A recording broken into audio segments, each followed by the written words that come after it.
Bonjour à tous, c'est Jean-Luc Roux sur sa chaîne YouTube. Aujourd'hui, nous allons parler de la Suède qui se reçoit le premier système amphibie M3 pour le déploiement rapide au-delà des obstacles d'eau.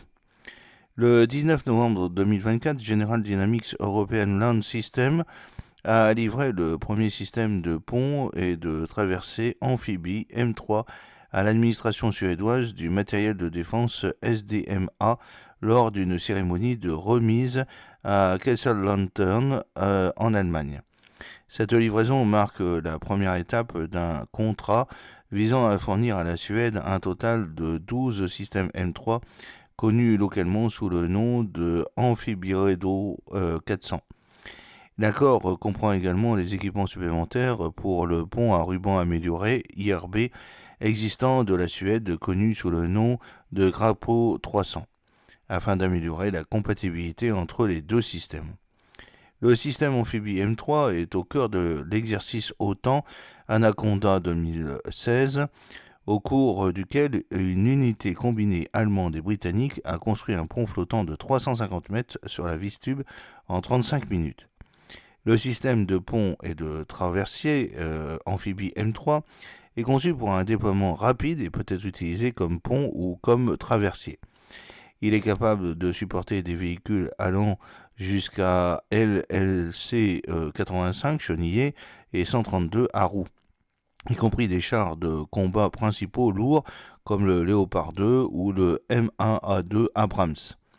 La conception modulaire du système permet un assemblage rapide avec un temps de montage maximal de 10 minutes pour un pont de 100 mètres et une interopérabilité avec d'autres systèmes de pont tels que l'IRB et le SRB Standard Ribbon Bridge. Cette interopérabilité est facilitée par des adaptateurs de couplage garantissant que le M3 peut fonctionner de manière transparente avec d'autres systèmes équipements standards de l'OTAN. L'acquisition du M3 par l'armée suédoise lui permettra de franchir des obstacles jusqu'à 400 mètres de large lorsque la flotte complète sera opérationnelle, alignant les capacités de la Suède sur celles des alliés de l'OTAN comme l'Allemagne et le Royaume-Uni, qui exploitent également le système M3. La décision de la Suède d'adopter le M3 fait suite à des tests antérieurs du système dans des conditions arctiques. Bien que les contraintes financières et des changements de priorité aient retardé l'acquisition initiale, ces tests contribuaient au développement d'une version adaptée au climat nordique. Le M3 est propulsé par un moteur diesel offrant une autonomie allant jusqu'à 750 km sur Terre et une vitesse de pointe de 80 km/h. Pour les opérations sur l'eau, le système est propulsé par des jets de pompage atteignant des vitesses allant jusqu'à 14 km/h. Ces pontons, qui se déploient sur les côtés du véhicule, permettent une opération amphibie. Le système nécessite un équipage de 2 personnes pour fonctionner en raison des fonctions d'automatisation visant à réduire les besoins en main-d'œuvre. En plus de son déploiement en Suède, le M3 est en service dans différents pays de l'OTAN et alliés, dont l'Allemagne, le Royaume-Uni, le Canada, les États-Unis, la Corée du Sud, les Pays-Bas, le Brésil et l'Australie.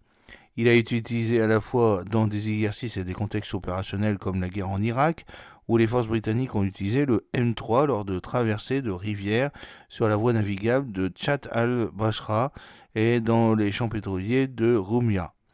Le système a également été au cœur de l'exercice OTAN Anaconda 2016, au cours duquel une unité combinée allemande et britannique a construit un pont flottant de 350 mètres au-dessus de la Vistule en 35 minutes. L'acquisition du M3 s'inscrit dans le cadre de la récente adhésion de la Suède à l'OTAN et reflète sa volonté d'améliorer l'interopérabilité avec les membres de l'Alliance. Les livraisons de systèmes devraient se poursuivre avec la possibilité d'unités supplémentaires dans le cadre d'options incluses dans le contrat. Cette acquisition soutient l'objectif de la Suède d'améliorer ses capacités de franchissement de fossés et sa préparation opérationnelle conformément aux normes de l'OTAN. J'espère que cette petite vidéo vous a plu. N'oubliez pas de cliquer sur le pouce pour la promouvoir, de vous abonner si ce n'est pas encore fait et de partager cette vidéo sur vos réseaux sociaux. A très bientôt. Fidèlement, Jean-Luc Roux.